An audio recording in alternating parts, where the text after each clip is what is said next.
আজ ২৬শে জানুয়ারি প্রজাতন্ত্র দিবস। গোটা দেশ জুড়ে যথাযথ মর্যাদার সঙ্গে পালন করা হচ্ছে প্রজাতন্ত্র দিবস।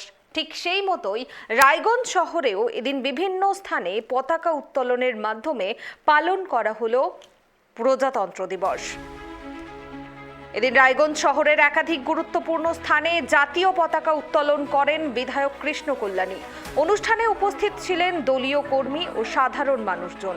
দেশাত্মবোধক পরিবেশে সমগ্র অনুষ্ঠানটি সম্পূর্ণ হয়।